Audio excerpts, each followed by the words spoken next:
탄도미사일은 전차와 군함, 전투기와는 달리 단 한 발로도 큰 피해를 입힐 수 있는 전략 무기이며 현재 2000발 이상의 탄도미사일을 보유한 국가는 전 세계에서 미국과 러시아, 중국, 한국이 유일합니다. 그러나 한국이 아시아 최강을 두고 중국과 다툴 정도로 막강한 미사일 전력을 보유한 것은 사실이지만 탄도미사일의 사거리가 800km를 넘지 못해 주변국에 실질적으로 큰 위협이 되지 못했습니다. 그런데 2021년 5월 수많은 합의 끝에 한미 미사일 지침이 마침내 폐지되어 사거리 제한이 완전히 사라지자 한국 육군은 사거리가 무려 4000km에 달하는 중거리 탄도미사일인 IRBM의 개발을 천명했습니다. 이를 접한 중국 언론에선 한국의 IRBM이 동아시아의 평화를 위협하는 중대한 위협이라고 비난했으며 군사 전문가들은 한국의 IRBM 때문에 중국이 한반도에 대한 영향력을 완전히 상실했다며 탄식하고 있습니다. 그래서 오늘은 국산 IRBM 개발 확정에 중국에서 난리난 이유에 대해 알아보겠습니다.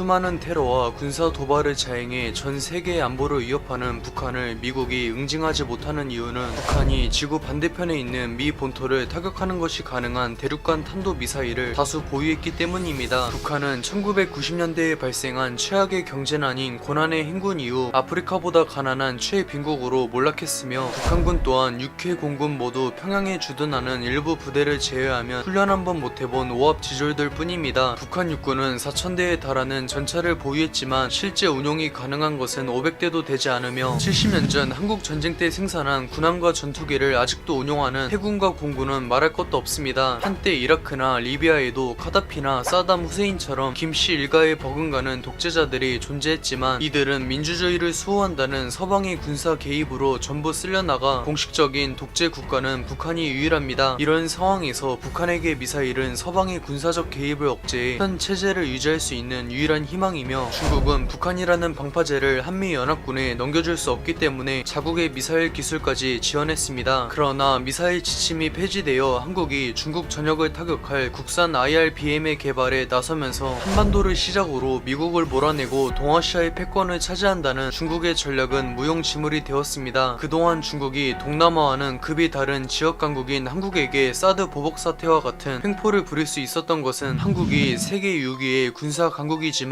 중국의 안보에 큰 위협이 되는 전략 무기가 전무했기 때문입니다. 지금까지 소련과 일본, 유럽연합을 굴복시킨 미국은 이제 초강대국의 자리를 두고 중국의 도전에 맞서고 있는데 동아시아의 주도권을 결정짓는 한반도는 세계의 패권을 노린다면 절대 포기할 수 없는 전략적 요충지입니다. 미국이 먼저 미사일 지침을 폐지한 것도 한국에게 대륙을 찌르는 단검으로서의 역할을 기대하기 때문이며 한국은 주변국 중 중국의 동아시아 패권 장악을 한순간에 물거품으로 만들 수 있는 유일한 국가입니다. 이미 한국은 마음만 먹으면 반년 안에 ICBM까지 개발할 수 있는 미사일 기술을 보유했다고 평가받는데 이번 미사일 지침 폐지는 미국이 세계의 패권을 지키기 위해 호랑이에게 날개를 달아준 것과 다름없습니다. 1990년에 진행된 불곰 사업 이후 한국은 미사일 분야의 본자인 러시아와 깊은 협력 관계를 유지하고 있으며 이번 한국형 IRBM도 러시아의 괴물 탄도 미사일인 토폴엠을 롤모델로 삼아 개발하고 있습니다. 토폴엠은 사거리가 11,000km에 달하며 발사속도가 무려 마하 20이라는 도저히 믿기지 않는 스펙을 보유했는데 전자장비를 무력화시키는 ECM까지 탑재해 사드를 포함한 미국의 방공 전력으로도 요격이 불가능합니다. 애초에 한국군 미사일 전력의 주력인 현무2와 현무3는 러시아의 기술을 토대로 개발되었으며 최근 코로나 사태로 중국과 사이가 벌어진 러시아에서 한국의 IRBM 개발에 협력할 예정이라고 밝혔습니다. 현재 외신들과 국방과학연구소는 국산 IRBM의 사거리가 4000km에 달할 것이라고 언급했는데 이는 신형 탄도미사일인 현무포의 5배에 달하며 동북지방을 넘어 중국 전역을 사정거리에 둘 수 있습니다. 1500km의 사거리를 보유한 현무3 순항 미사일은 중국의 전략시설인 산샤댐을 타격할 수 있지만 발사속도가 탄도미사일에 비하면 매우 느린 마하 1이기 때문에 중국이 요격하는 것은 어렵지 않았습니다. 그러나 국산 IRBM은 마하 20에 가까운 속도를 보유했기 때문에 중국의 중국의 방공 체계로는 요격이 사실상 불가능하며 만약 중국이 한국을 침공할 경우 무조건 산샤댐이 붕괴되어 동기화진 당하는 것을 각오해야 합니다. 무엇보다 한국군이 IRBM을 보유하게 되면서 중국 동부는 물론 서쪽 내륙지방 끝까지 타격할 수 있기 때문에 현재 한반도를 겨누고 있는 중국의 탄도미사일 수천 발도 전쟁이 벌어지면 한 줌의 재로 전락할 것입니다. 걸프전 당시 이라크는 서방연합군에 큰 피해를 입힐 수 있는 수천 발의 스커드 탄도미사일을 보유했지만 당시 세계 최강의 전투기였던 F-15의 폭격을 내세운 미 공군에 의해 하나도 남김없이 전멸했습니다. 그리고 현재 한국에는 유사시 중국 폭격 임무를 수행할 주한미군 소속의 F-16 72대가 주둔하고 있기 때문에 중국은 미 공군의 폭격을 피하기 위해 모든 탄도미사일을 서쪽 내륙지방에 배치했습니다. 그러나 중국 전역을 타격할 수 있는 국산 IRBM은 당연히 서쪽에 위치한 미사일 기지도 파괴할 수 있기 때문에 미사일 지침이 폐지된 이후 중국은 강압적이던 이전과는 달리 한국의 눈치를 살피고 있습니다. 압도적인 군사력 격차에도 불구하고 북한이 군사 도발을 자행하며 한국의 심기를 건드렸던 이유는 설령 전쟁이 벌어져도 70년 전처럼 중국군이 개입해 어떻게든 자신들을 지켜줄 거라 믿기 때문입니다. 그런데 한국이 IRBM을 보유하게 되면서 언제든 중국 전역을 초토화시킬 수 있기 때문에 중국은 2차 한국전쟁이 발발해도 적극적으로 개입할 수 없으며 아예 북한을 포기할 수도 있습니다. 한국이 IRBM을 보유하는 것은 동아시아의 패권을 차지하려던 중국의 계획이 물거품이 되었다는 것을 의미하며 오히려 이전과는 격이 다른 군사력을 보유하게 된 한국에게 아시아의 맹주 자리마저 위협받고 있습니다. 드디어 미사일 지침이 폐지되면서 한국은 약 40년 만에 미사일 주권을 되찾았으며 국산 IRBM은 한국군이 그토록 꿈에 그리던 자주 국방을 실현할 영광의 주인공이 될 것입니다. 시청해주셔서 감사합니다. 즐거운 저녁 보내세요.